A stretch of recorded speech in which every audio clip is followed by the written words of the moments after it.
ನಮಸ್ಕಾರ ಫ್ರೆಂಡ್ಸ್, ಎಲ್ಲರಿಗೂ ಹೆಂಗಿದ್ದೀರಿ? ಆರಾಮದಿರೇನ? ಸೊ ಇವತ್ತು ನಾವು ಬಂದಿವಿ ಆಂಧ್ರ ಪ್ರದೇಶ ಒಳಗಿರುವ ಶ್ರೀಶೈಲಂ ಊರಿಗ. ಶ್ರೀಶೈಲಂ ಮಲ್ಲಿಕಾರ್ಜುನಂ ಏನ ಗುಡಿ ಐತಲ್ಲ, ಅದು ಬಹಳ ಫೇಮಸ್ ಐತಿ. 12 ಜ್ಯೋತಿರ್ಲಿಂಗ್ ಪೈಕಿ ಇದೂನು ಒಂದು ಜ್ಯೋತಿರ್ಲಿಂಗ್ ಬರ್ತೈತಿ. ನಾವು ಇವತ್ತು ದೇವ್ರ ದರ್ಶನ ಮಾಡಕ್ ಹೊಂಟಿವಿ. ಸೊ ಹಿಂಗಾಗಿ ಎಲ್ಲರೂ ವೈಟ್ ಕಲರ್ ಡ್ರೆಸ್ ಹಾಕೊಂಡಿವಿ. ನಾನು ವೈಟ್ ಸೀರೆ ಉಟ್ಕೊಂಡಿನಿ. ವಿನಯವರು ಮತ್ತು ಚಿಕ್ಕು ವೈಟ್ ಪಂಚೆ ಉಟ್ಕೊಂಡಾರು. ಸಾನುಗ್ನು ವೈಟ್ ಫ್ರಾಕ್ ಹಾಕಿದ್ವಿ. ಸೊ ಒಳಗ ನಮ್ದ ಗುಡಿ ಒಳಗ್ ಹೋಗಿ ಅಭಿಷೇಕ ಆಯ್ತು, ಗರ್ಭಗುಡಿ ಒಳಗ್ ಹೋಗಿ ಸ್ಪರ್ಶ ದರ್ಶನ ಆಯ್ತು, ಆಮೇಲೆ ಚಿಕ್ಕುನ್ ತುಲಾಭಾರ ಆಯ್ತು. ಬಟ್ ಆ ಎಲ್ಲ ಮೂಮೆಂಟ್ಸ್ ಅನ್ನ ನಿಮ್ ಜೊತೆ ಶೇರ್ ಮಾಡಕ್ ಆಗಿಲ್ಲ, ಬಿಕಾಸ್ ಒಳಗ ಗುಡಿ ಒಳಗ ಶೂಟ್ ಮಾಡಕ್ ಅಲೌಡ್ ಇರ್ಲಿಲ್ಲ. ಸೊ ಹಿಂಗಾಗಿ ಆ ಎಲ್ಲ ಮೂಮೆಂಟ್ಸ್ ಅನ್ನ ನನಗ ಕ್ಯಾಪ್ಚರ್ ಮಾಡಕ್ ಆಗ್ಲಿಲ್ಲ.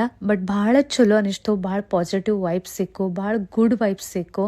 ದೇವ್ರ ಗುಡಿಗೆ ಹೋದ ಮೇಲೆ ಅದು ಒಂಥರ ಎಲ್ಲಾ ಮಂತ್ರ ಕಿವಿ ಮೇಲೆ ಬಿದ್ದ ಮೇಲೆ ಒಂಥರ ಏನೋ ಗೊತ್ತಿಲ್ಲ, ಪಾಸಿಟಿವ್ ಎನರ್ಜಿ ಬಂದ್ಬಿಡ್ತೈತಿ. ನಮ್ ಚಿಕ್ಕು ಮತ್ತು ಸಾನುನು ಫುಲ್ ಎಂಜಾಯ್ ಮಾಡಿದ್ರು. ಚಿಕ್ಕೋರೆ ಫುಲ್ ಕ್ಯೂಟ್ ಕಾಣಕತ್ತಿದ್ದ. ಸೊ ಈ ಮಿನಿ ವ್ಲಾಗ್ ನಿಮಗೆ ಹೆಂಗ ಅನಿಸ್ತು ಹೇಳ್ರಿ. ಬಾಯ್.